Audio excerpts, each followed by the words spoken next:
Bem-vindos ao Grupo Marcos. Eu sou Carlos Luiz e hoje nós vamos para o programa 110, Nova Geração.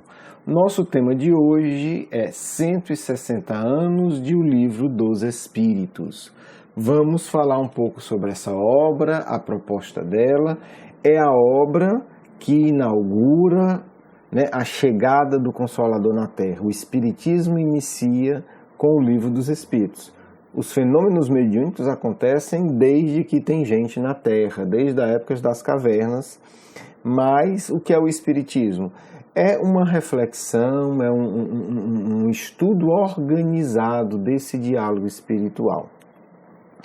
Bem, obviamente é uma obra extremamente rica, interessante, extremamente inteligente, que Kardec fez um esforço gigantesco para tornar uma obra fácil de entender para a maioria de nós, tá certo? Então, é uma obra que é feita em termos de diálogo, porque é a maneira mais fácil de ensinar.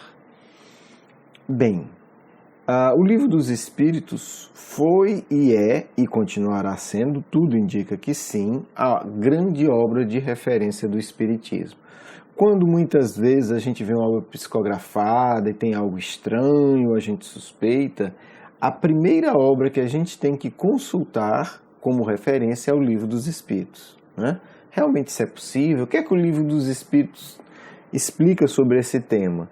E vocês que adquirirem esse hábito vão se surpreender o quantas coisas essa obra esclarece. Antes de começarmos a falar propriamente dela, aviso aos iniciantes. O Livro dos Espíritos não é um livro simplesmente para ser lido uma vez ou para ser lido e relido poucas vezes.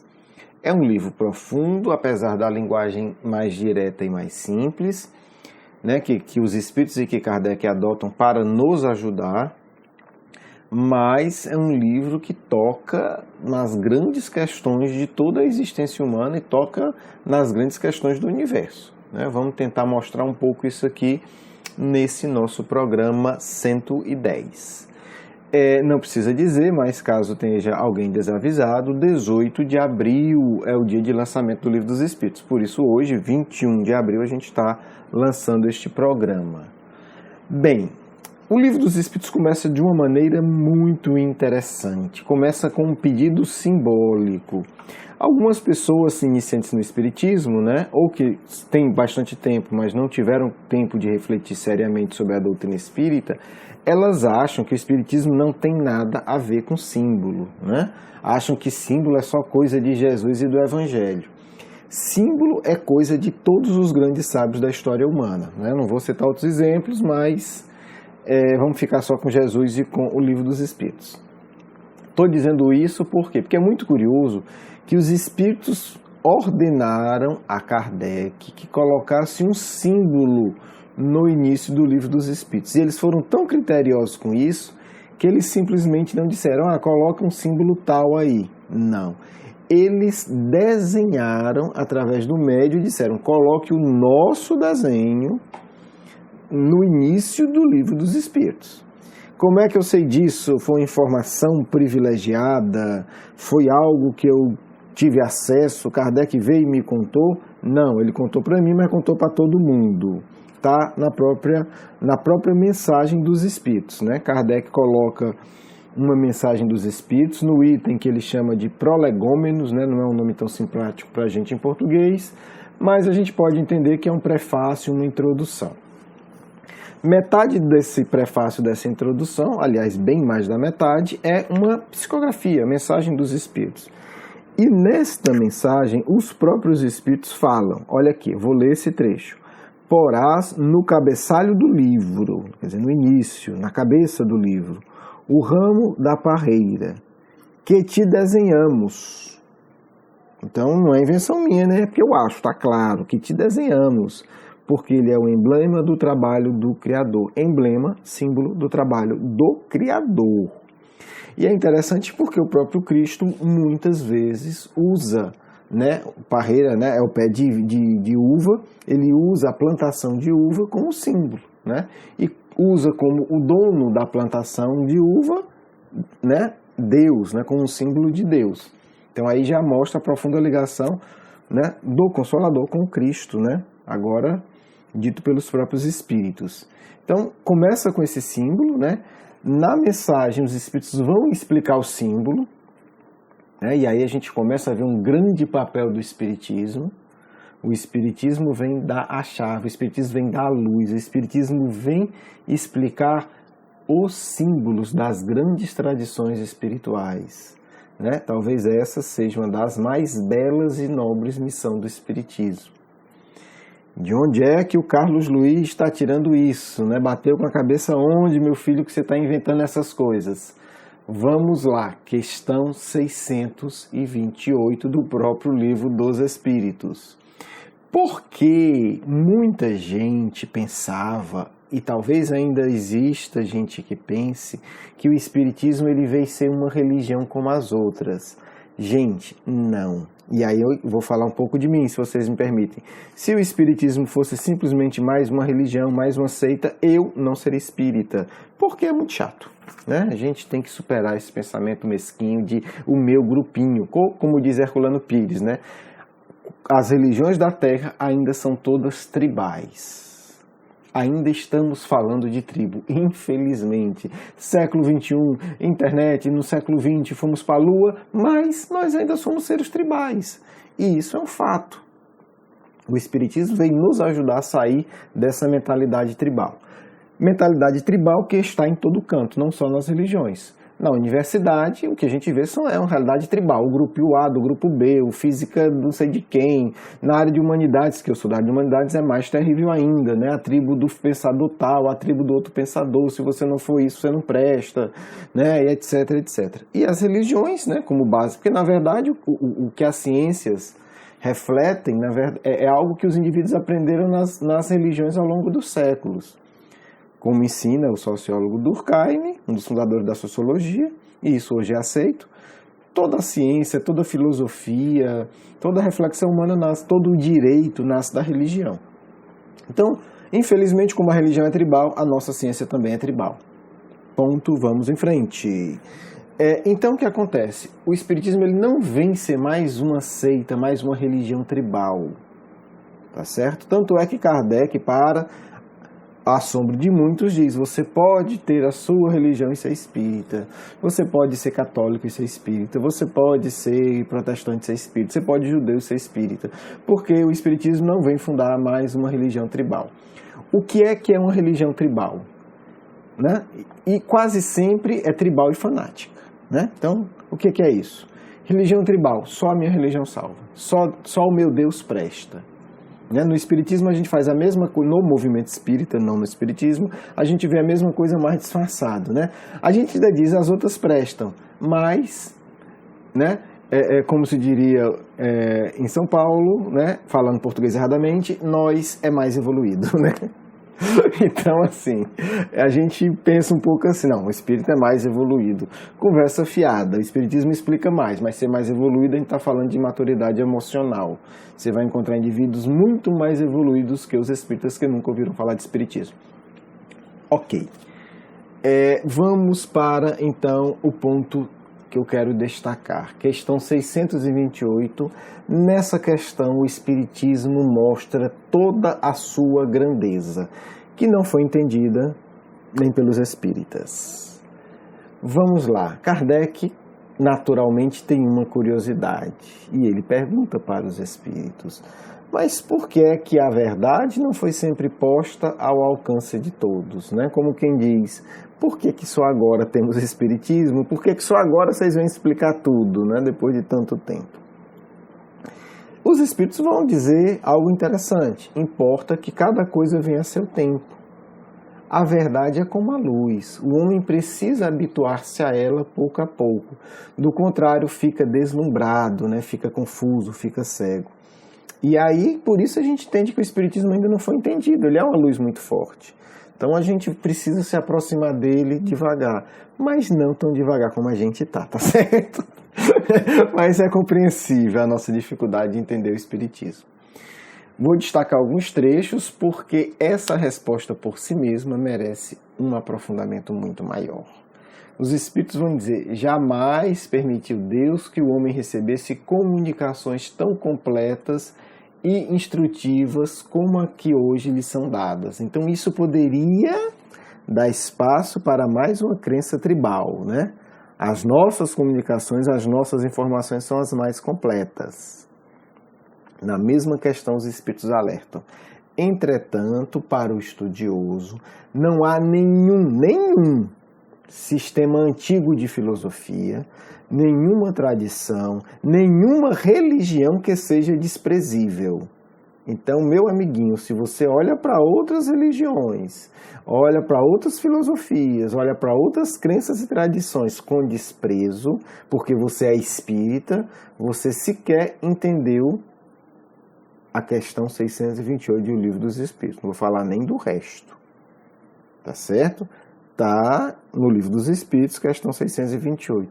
Pois, continuo lendo, em tudo há germes de grandes verdades, que se parecem contraditórias entre si, dispersas, né, tudo confuso, são facilmente coordenáveis, graças à explicação que o Espiritismo dá, de uma imensidade de coisas que até agora se vos afiguravam sem razão alguma e cuja realidade está hoje irrecusavelmente demonstrada.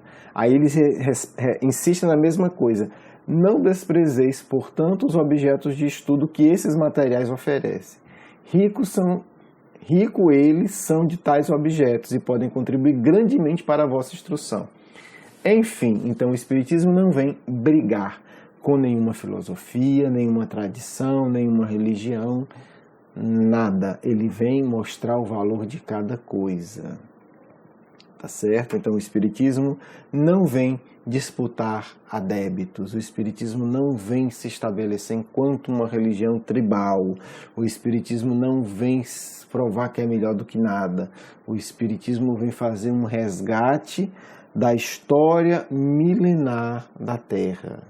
É muito tolo a gente achar que só existe espírito evoluído no espiritismo, que o médium espírita é o melhor espírito de todos os tempos. Isso é tolice, isso é infantilidade, isso é tribalismo, né? Eu acho que o termo mais adequado é esse, é tribalismo. Não porque o fulano tal, porque a espírita é muito evoluído, pode ser. Mas Gandhi também era muito mais evoluído, mas os grandes sábios da antiguidade eram muito mais evoluídos, Sócrates era muito mais evoluído, etc, etc. Então, vamos ter um pouco esse cuidado, né, para a gente não se tornar uma religião tribal. Eu vou agora, né, falar rapidamente das 4 partes do Livro dos Espíritos, que muitas vezes não é visto assim, mas eu acho que é importante deixar o registro. Tudo isso, naturalmente, vai merecer estudos mais aprofundados, mas, né, a nossa proposta aqui no Nova Geração são lançar sementes de reflexões para que vocês, que se sentem chamados para uma área ou por outra, estudem, possam pensar, estudar, porque tudo isso exige dedicação de uma vida. Não dá para fazer espiritismo à base do eu acho ou eu ouvi falar. Vamos lançar, né, sementes. São pequenas luzes que vão ajudar a gente a entender um pouco essa estrutura do Livro dos Espíritos. Dividido por Kardec em 4 partes. A primeira parte, Kardec vai falar das origens, são aquelas profundas questões, né? Quem criou o universo, quais são os elementos centrais do universo, se eu pudesse reduzir o universo a tudo, ele ficaria reduzido a quê? Né? O que é derivado e o que é original. Esses são temas da filosofia do ser humano desde que, né, nós começamos a pensar um pouco melhor. Como é que os mundos se formam, como é que se formam os seres vivos e tal. Então aí a gente já tem o tema das origens, um tema fascinante. Né? Nós poderíamos aprender muito sobre isso se a gente estudasse as sábias tradições do passado e comparasse com o Livro dos Espíritos. O segundo livro, que é fantástico, né? Que a gente pode dizer, aí repetindo o Emmanuel e o Herculano Pires, é o livro que realmente funda a sociologia na Terra. Nós não podemos entender a sociedade humana sem ter como base essa compreensão que Kardec traz aqui na segunda parte do Livro dos Espíritos. Não vou entrar em detalhes, né? Quem sabe a gente não lança aí uma série O Livro dos Espíritos, né? Acho que seria uma boa ideia. Quem sabe esse programa não é o primeiro dessa série. Eu acho que seria bem interessante a gente trabalhar isso, né? A terceira parte é o que eu digo, né? E aí eu não li outros autores dizendo isso, mas eu realmente acredito, para mim é muito claro que a terceira parte são as fundações da psicologia espírita. Porque aqui Kardec fala de lei e alguém vai dizer assim, né, que é as leis morais. Talvez algum incauto pense, não, então é o fundamento do direito espírita. Não. Que Kardec está falando lei aqui no sentido psicológico, de necessidade íntima profunda. Então Kardec vai refletir sobre as 10 necessidades íntimas e profundas que nós temos, né?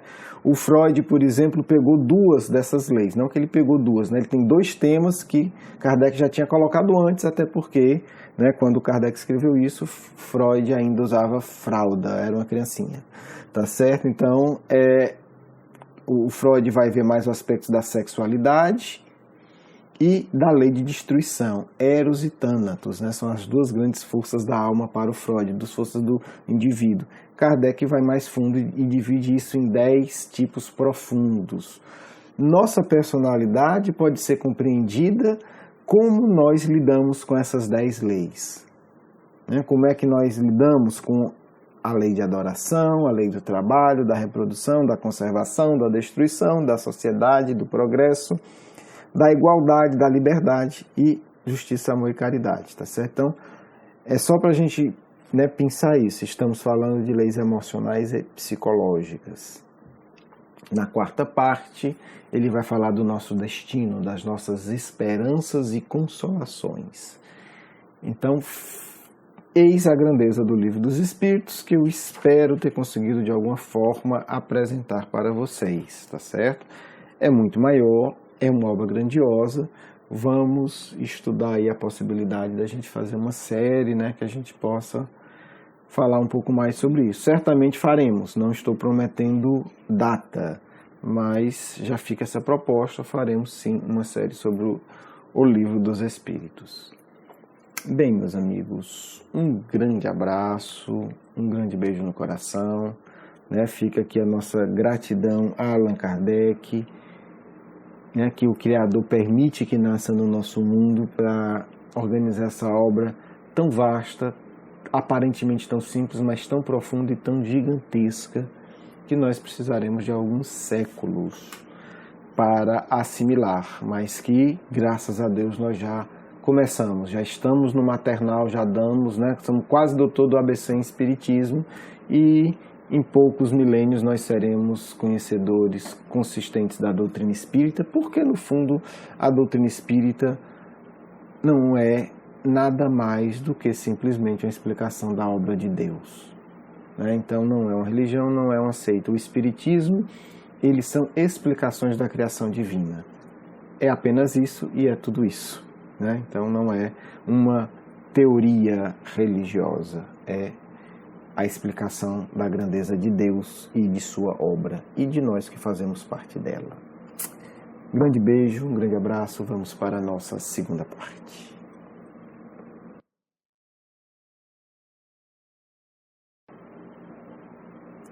Que a paz e a alegria esteja sempre em vossos corações, meus filhos e minhas filhas. É muito importante começar a entender o valor de se dedicar às reflexões espirituais. Tanto tempo perdido com assuntos que no final das contas não servirão para nada, é que muitas e muitas vezes servirão para atrapalhar vocês, porque não se pensa nada sem consequência. Não se assiste nada sem consequência. Tudo aquilo que você volta a sua atenção se torna algum tipo de alimento. Não pense que você pode apenas ver um filme. Não. É importante que você pense, o que eu vou fazer com essa informação? Vou transformá-la em algo positivo, algo construtivo, mesmo que seja informação desagradável. ou vou simplesmente colocá-la dentro de mim e deixar que ela siga um caminho infeliz? Isso é muito importante. Digo isso porque vocês todos precisam cada vez mais, se quiserem evoluir, dedicar mais atenção em assimilar informações mais importantes para a vida de vocês. Vocês têm que ter tempo e têm que ter espaço mental para pensar em todos esses tópicos que foram falados hoje tão rapidamente aqui. Por isso achamos sim que é muito importante que se tenha essa série, este programa, em que cada item, cada capítulo do Livro dos Espíritos seja comentado, mesmo que brevemente, como que uma espécie de introdução para todos vocês, uma introdução para um estudo muito mais aprofundado. Porque queremos dizer, é necessário se preparar. Não pensem que quando desencarnarem, vocês vão ver coisas tão diferentes. Não se espantem ao descobrir que aqueles que conseguirem chegar bem no mundo espiritual poderão ter acesso a aulas maravilhosas de estudos de quê? Do Livro dos Espíritos. Há muito conteúdo a ser explorado, há muita sabedoria apresentada, mas não assimilada, porque muitas vezes vocês não treinaram as suas mentes em assimilar de maneira adequada essas informações tão preciosas e tão valiosas. Posso dizer que toda a estrutura do Livro dos Espíritos foi projetada, foi discutida pelos espíritos mais luminosos da Terra. Todos se preocuparam em dar a sua cota de contribuição, pequena ou grande, porque não se importam com isso. Vou aparecer mais, vou responder mais. Não é isso, é outra preocupação. Porque todos já sabiam como este livro é importante para o coração do Mestre, do governador espiritual da Terra, Jesus de Nazaré. Todos entendiam o quanto esse livro seria precioso para o futuro da humanidade. Não se preocupem tanto em falar do Livro dos Espíritos. Não, isso é besteira. Se preocupem muito em sentir o que esse livro traz para vocês. Em pensar como esse livro pode ajustar a minha visão do mundo, da vida, de tantas questões que venho pensando nela ao longo de muitos milênios. Todos vocês que já estão nesse estado evolutivo, que me escutam, já pensaram sobre essas questões milhares de vezes, com idiomas diferentes, com conceitos diferentes, com palavras que mudaram. O Livro dos Espíritos vem ajudar a vocês a aprofundar tudo isso. A você que ao longo de tantos milênios pensa sobre Deus, o que o Livro dos Espíritos pode fazer por você? Como ele pode ampliar essa reflexão?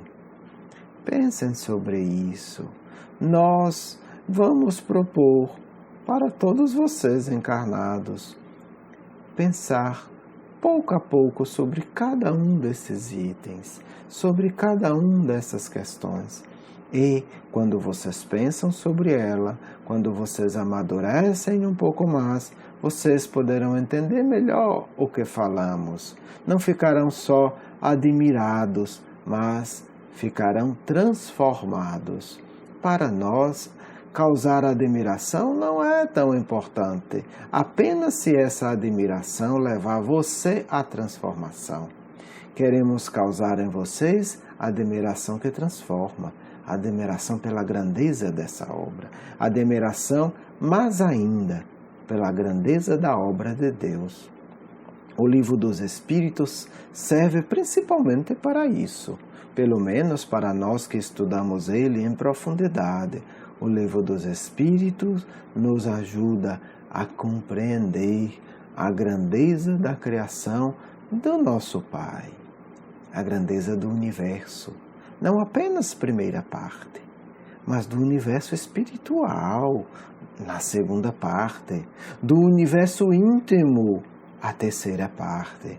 É da grandeza de nosso destino, a quarta parte. Podemos começar assim.